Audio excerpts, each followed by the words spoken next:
Hello there, and welcome to the channel. So today I really am going to miss my brother John, because John and I definitely had differing opinions about today's discussion. I want to talk about planning. First, I want to talk about course planning. And I truly believe plans are effective. Plans help people get things done. And so I planned a lot.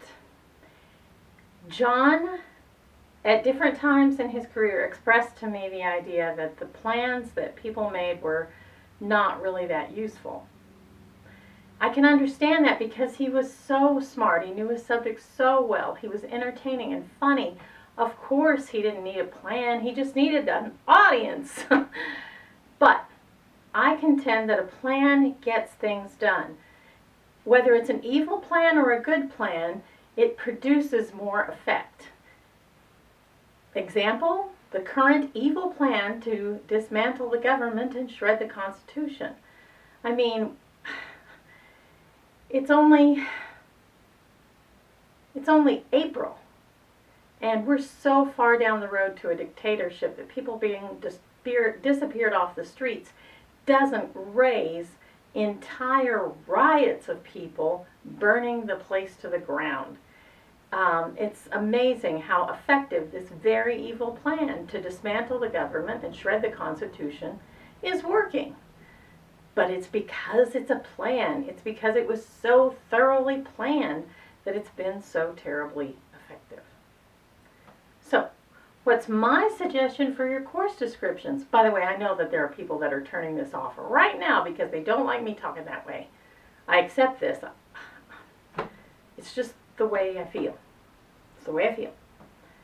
And I suspect I'm right. But anyway, course descriptions have a lot of what lawyers might call boilerplate in them, because every school has certain elements that are required to be on the course description, and teachers have to put those on. But I found that there were different schools that I had that had different levels of requirement, and I created a course description that included a disclaimer about things might have to change because of things I can't foresee, and it included a calendar, and it included an assignment list. So I knew exactly what we were going to do throughout the semester, when things were going to be due, what the due date was. All of those things were included in my course description. And any student who stayed in the class past the pass drop period, I considered agreeing to this tacit contract between ourselves. So the course description really did have a purpose, and it kept me on track and doing things. That's important.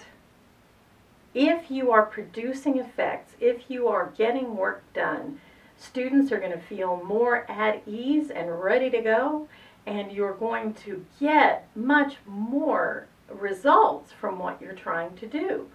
If you plan, you can do things. Now, the plan should not own you. It's kind of the biblical teaching about the Sabbath. The Sabbath is designed to allow human beings to worship, to rest, and to contemplate God's great gifts to us, right? But we are not made for the Sabbath. The Sabbath was made for us. Plans, we are not made for the plans. The plans were made for us. And therefore, a plan must be subject to change. And anybody who makes a plan has to understand that. I can understand people being frustrated by that reality, because if you put all this work into planning a semester out, and then there are fire drills and bomb threats and pandemics and whatever else there might come along, it can be very frustrating to try to adjust your plans. So I'm sympathetic because I've been through it. Well, not the pandemic thing. I retired right before that, so I got to miss that dumbness. But I can understand people saying, I'm not going to put the precious time into a plan. The precious time, I'm not going to put that in quotation marks. Time is precious. It's important that if I put time into a plan, I get to use that plan. Yes, indeed, it is important. But even more important than getting to use that plan is understanding the plan's dual purpose, not only to help you get things done, but to help keep you focused on a goal, on a mission. And that's another thing that I think the course description provides, is a sense of mission. A lot of people want to tell teachers that they have to love their students. They don't.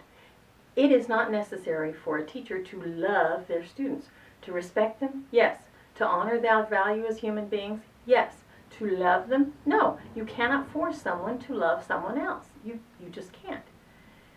To treat them in a loving manner? Yes. Okay? But that's as far as it goes. You cannot force a teacher to love their subject. Teachers get assigned subjects a lot of times that they don't necessarily love. Now, I loved my school subjects. I loved them. I wanted to do them. I enjoyed them, and John certainly loved history as much as any person I've ever known. He loved history. So yes, a lot of really, really good teachers, part of what makes their teaching distinct is the great and enduring love they have for the material. But it is not required. What's required is completing the mission. And I learned that from a very good, if not very charismatic teacher from years ago. So get that mission done. Lay out the mission and aim to get it done. You might not complete the mission, but having a plan gets you closer to that goal. The other thing that I would suggest has to do with the state of New Mexico making a wonderful mistake years ago. The state of New Mexico years ago made a requirement that students receive at least 2 grades per week. I theorize that this is the perfect number. I've seen lots of people grade and give fewer than 1 grade per week and give more than 3 grades per week. I've seen both of those models. I think 2 may be perfect. Now, I don't think New Mexico came up with this idea because they deeply researched things and found this magic in the number 2 assignments per week. I don't think that happened. That's not typically how PED works. But they do occasionally stumble onto something that's supremely functional, and that is this 2 assignment per week system. If you have 2 assignments per week, it's always manageable. Or I shouldn't say 2 assignments per week, 2 grades per week. Because in English, since you build assignments over time, you're actually working on the assignment throughout a number of weeks. And so having a couple of grades recorded throughout that time is very useful. So I highly suggest that within your plan, you plan for just 2 grades per week for 15 to 16 weeks. That's 32 grades, and I think that may be just the perfect number for a semester. Now, I'm going to talk more about why I think this, and it is directly tied to the writing process. But for today, that's what I have to say about course descriptions, and I strongly suggest that you consider planning the entire semester. Yes, it takes time at the beginning, but it saves time in the end. That's it for today, and I hope you see me tomorrow, you gorgeous people.